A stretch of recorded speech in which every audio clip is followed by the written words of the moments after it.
हिंदूंच्या समोर जनसंख्या नियंत्रणाच्या पेक्षा मोठं आव्हान जर कुठलं असेल तर ते जनसंख्या वाचवण्याचं आहे।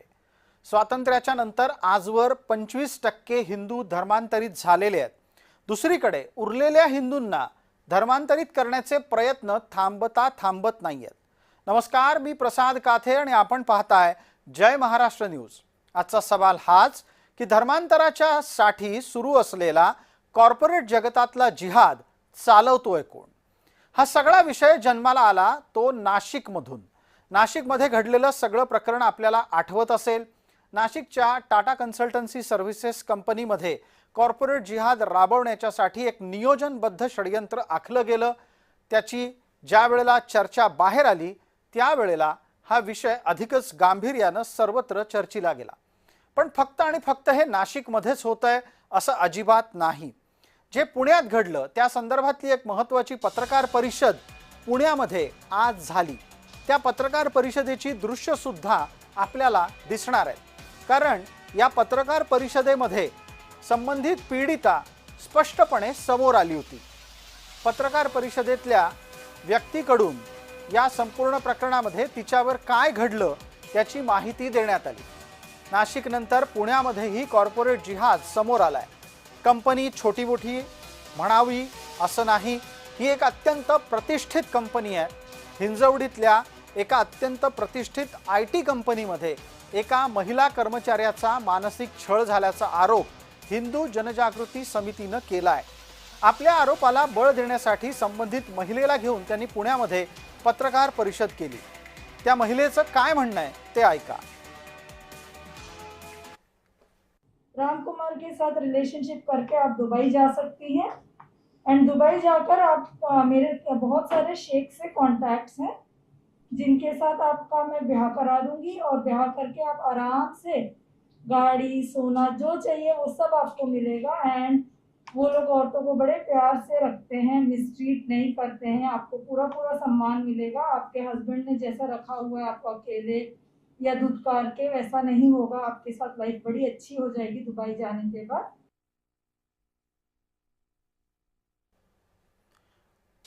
नाशिकच्या कॉर्पोरेट जिहादच्या पाठोपाठ पुण्यामध्ये उघडकीस आलेला हा प्रकार धक्कादायक आहे। या निमित्तानं आपण हिंदू जनजागृती समितीचे प्रवक्ता या नात्यानं सुनील घनवट यांच्यापर्यंत पोहोचतोय। सुनीलजी, हा विषय तुम्ही उघडकीस आणला तो स्वतःहून तुमच्यापर्यंत पोहोचला का नाशिकच्या प्रकरणानंतर तुम्ही कॉर्पोरेट जगतातल्या जिहादचा शोध घेताना हे तुमच्या हाती लागलेलं प्रकरण आहे? जी प्रसाद जी, नाशिक नंतर पुण्यातलं हे कॉर्पोरेट जिहादचं प्रकरण उघडकीस आलं आणि आज हिंदू जनजागृती समितीच्या वतीने आम्ही हे पुण्यात प्रेस कॉन्फरन्स घेऊन उघड केलं। कारण पीडित महिला जी आहे ती पुण्यामध्ये विप्रो टेक्नॉलॉजी प्रायव्हेट लिमिटेड या कंपनीमध्ये काम करणारी आहे।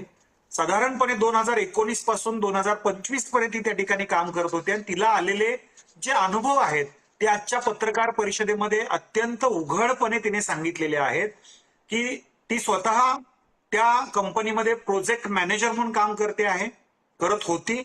त्या प्रोजेक्ट मॅनेजरच्या अंतर्गत येणारी जी तिची कलिग्स आहे तिचं नाव आहे शाहीन रफिक। तिच्याशी संवाद वारंवार वेगवेगळ्या ठिकाणी होत असताना किंवा त्या शाहीन रफिक कडनं जोर जबरदस्तीने वेगवेगळ्या वेळी संवाद करत असताना त्यांच्या समोर 3 पर्याय ठेवले होते की तुला धर्मांतरण करून इस्लाम धर्म स्वीकारावा लागेल, शारीरिक संबंध ठेवण्यासाठी त्या ठिकाणी बोलण्याची भाग त्या ठिकाणी झाला, त्याचबरोबर आपला भारतातला इंडिया हेड जो आहे त्याच्याशी शारीरिक संबंध ठेव, तुला दुबईमध्ये अनेक आमच्या कंपनीतले शेख लोक आहेत त्यांच्याबरोबर राहा। आता पीडितेने सांगितलं, आपण ते सगळं ऐकलं।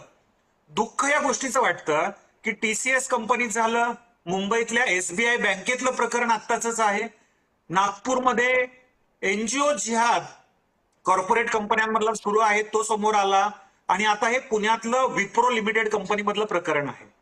आज या पीडित महिलेने तिच्या वरिष्ठांकडे तक्रारी दिल्या, मेल पाठवले, व्हॉट्सअप केले। तिच्या अंतर्गत तर खरं येत नाही, टीम मधली मुलगी शाहीन रफिक नावाची, तिला या पीडितेच्या पर्सनल जीवनामध्ये ढवळाढवळ करण्याचा अधिकार नाहीये। त्या पीडित महिला एकट्या राहत होत्या, परंतु त्या ठिकाणी असं पर्सनल जीवनात जाऊन इथेच मला एक प्रश्न विचारायचा आहे आपल्याला की या महिलेवर ज्या वेळेला धर्मांतराच्यासाठी लग्न करण्याच्यासाठी दबाव आणला, त्यातला महत्त्वाचा मुद्दा हा आहे की हे सगळं करणारी चक्क एक महिला आहे. आपण नाशिकचं प्रकरण पाहिलं तर तिथे सुद्धा एक महिलाच महिलांना अधिकाधिक दिशाभूल करून इस्लामकडे वळवण्याचा प्रयत्न करते. पुण्याच्या प्रकरणामध्ये पण तेच होतंय. सर्वसाधारणपणे या प्रकारात महिला आणि त्यात सुद्धा खास करून मुसलमान महिलाही इतक्या कट्टरपणे पुढे येतात आणि त्या आपल्या धर्मांतराचं रॅकेट चालवण्याला मदत करतात असं दिसतंय. आपलं निरीक्षण. 100% प्रसादजी तुम्ही सांगितलं ते सत्य असं यातही घडलेलं आहे. कारण त्या ठिकाणी निदा खान नावाची महिला होती, या ठिकाणी शाहीन रफिक नावाची महिला आहे. यांच्या टीम मध्ये यांच्या लगेचच जे वरिष्ठ अधिकारी आहेत त्यांचं नाव या ठिकाणी त्यांनी दिलेलं या प्रकरणात सांगितलंय. वासिम नावाचा व्यक्ती आहे की ज्याच्याकडे त्यांनी तक्रारी केल्या होत्या. त्या शाहीन रफिकचे हेड होते, क्वालिटी डिपार्टमेंटच्या या टीमच्या अंतर्गत येणारे. त्यांनीही या तक्रारीकडे दुर्लक्ष केलं. का तर ती महिला मुसलमान आहे आणि पीडिता हिंदू आहे. त्यानंतर या संदर्भात HR डिपार्टमेंट जे आहे त्या HR डिपार्टमेंटचा जो सदस्य आहे त्याचं नाव सुद्धा जिशान अहमद आहे. म्हणजे साधारणपणे ह्या सौदी अरेबिया असेल किंवा दुबई असेल अशा मुस्लिम कंट्रीज बेस्ड कंपन्या असल्यामुळं त्यांच्या डिपार्टमेंटमध्ये काम करणारे जे अधिकारी आहेत ते मुस्लिम असतात. टीम मध्ये जास्तीत जास्त मुस्लिम असतात आणि हिंदू पीडित महिला मुली ज्या आहेत यांची संख्या कमी असल्यामुळं, हिंदू धर्मीय असल्यामुळं अशा पद्धतीने हॅरेस करण्याचा प्रयत्न केला जातोय. त्यांच्या वैयक्तिक जीवनात ढवळाढवळ केली जाते. त्यांना इस्लामिक धर्म स्वीकारण्यासाठी प्रवृत्त केलं जातंय. आज या पीडित या निमित्ताने एक पटकन छोटा प्रश्न विचारायचा आहे. 30 सेकंदाचीच वेळ उरली आहे. पटकन सांगा, हे सगळं चालवतं कोण? याच्या मागे असलेली व्यक्ती कोण आहे? का कुठली संघटना या निमित्तानं कॉर्पोरेटमध्ये आता सक्रिय झालेली आहे? याच्याबद्दल चौकशी झाली पाहिजे. कारण जसं त्या TCS प्रकरणाचं कनेक्शन अगदी पाकिस्तान पर्यंत गेलं होतं तसं या टीम मधले, मग तो जिशान असेल किंवा ती शाहिना रफिक असेल किंवा त्या ठिकाणचा जो वरिष्ठ वासिम आहे, या सगळ्यांची चौकशी झाली पाहिजे. एका पीडितेला हा त्रास देत असताना यांनी संवेदनशील पद्धतीने का नाही लक्ष दिलं? आणि कंपनीतले जे वरिष्ठ आहेत त्यांनी सुद्धा हे पाहिलं पाहिजे की एक पीडित महिला आपल्याकडे तक्रार करते. आत्ताच TCS ची घटना ताजी आहे. असं असताना विप्रो लिमिटेड कंपनीत हे घडतंय, हे दिसतंय.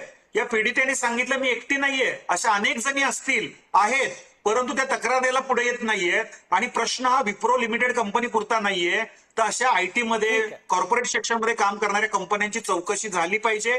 महिलांसाठी काउन्सिलिंग सेंटर असेल, त्यांना आपले विचार मांडण्याची संधी देण्यासाठी या सगळ्या गोष्टी करणं आवश्यक आहे. निश्चितपणे याचं कनेक्शन कुठं जातंय, कुठल्या देशापर्यंत जातंय, इस्लामिक लॉबी याच्या मागे कार्य करते का? लव्ह जिहादच्या नंतर हे कॉर्पोरेट जिहाद म्हणजे लव्ह जिहादच्या पेक्षाही भयानक षडयंत्र आहे. या सगळ्याची चौकशी झाली पाहिजे आणि सर्वांवर कारवाई झाली पाहिजे. प्रसाद, ठीक आहे, धन्यवाद सुनीलजी. दरम्यान या सगळ्या कॉर्पोरेट जिहादचा जन्मदाता म्हणून असलेलं जे नाशिकचं प्रकरण आहे त्याच्या संदर्भातला एक नवा तपशील आपण पटकन पाहणार आहोत. नाशिकच्या टाटा कन्सल्टन्सी सर्व्हिसेसमध्ये बळजबरीनं धर्मांतर करण्याच्यासाठी जे रॅकेट चालवलं गेलं त्या प्रकरणामध्ये आत्तापर्यंत 8 जण अटकेत आहेत. हा सगळा खटला द्रुतगती न्यायालयामध्ये चालवण्याच्यासाठी सरकार पुढाकार घेत आहे. या प्रकरणामधल्या तपासात अनेक महत्त्वाचे धागेदोरे समोर आले आहेत. त्यानुसार SIT कडून 9 स्वतंत्र दोषारोप पत्र दाखल करण्यात आली आहेत. निदा खान हिला मदत करण्याच्यासाठी MIMच्या नगरसेवकाच्या संबंधिताकडून झालेली पाठराखणही गंभीररित्या तपासणीच्या कक्षेत आणली गेली आहे आणि त्याच निमित्तानं MIMचा आणखी कोण नेता निदाच्या पाठी उभा राहिला होता हेही तपासलं जात आहे.